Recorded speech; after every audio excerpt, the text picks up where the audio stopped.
Do not let the home inspection negotiation process unravel the contract on your house.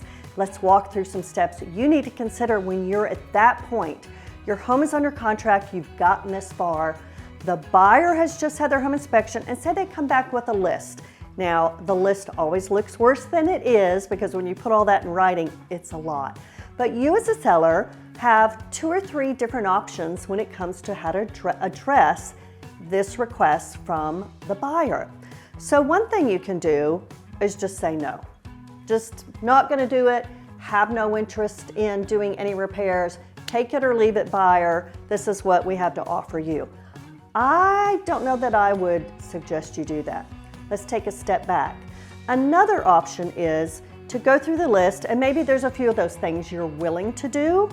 That's an option. So then do you do the repairs yourself, or do you come back, and this is the one that I want you to really hear, do you come back to that buyer and say, look, Mr. and Mrs. Buyer, in lieu of doing this list of repairs, we're going to offer you X amount of money, and then you take the responsibility for doing those repairs.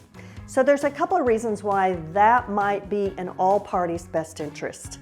Number one, when a seller does repairs that a buyer has requested, sometimes the buyer's not happy with them. I mean, how do you know how the buyer wanted things done? You thought you should do it this way, the buyer thought you should do it this way, and then you've got a mess. And then secondly, if you're a seller, how much money are you going to spend on those repairs? Because you're just going to do the repairs. Whereas a buyer might want to take an opportunity to do the repair and then do something more at that point as well. So when you're discussing this process, the other conversation that we always get into, and I actually had this conversation with a seller last night, is what would the dollar amount be? So say you decide you're going to go back to the buyer and say, for X amount of money, we'll give you that in lieu of repairs. What is that dollar amount? So my buyer last night started going down the list. Well, this might be around $100, this might be $200, and he started trying to figure it out. I want you to remember, whether you're the buyer or the seller, you don't have to do this nickel and dime tally because you're never going to get it right anyway. It's about what are you willing to, as a seller, pay the buyer as part of the negotiations to have the deal move forward. And as a buyer, what is the dollar amount that you're comfortable with to move past the home inspection? So is it $500? Is it $1,000?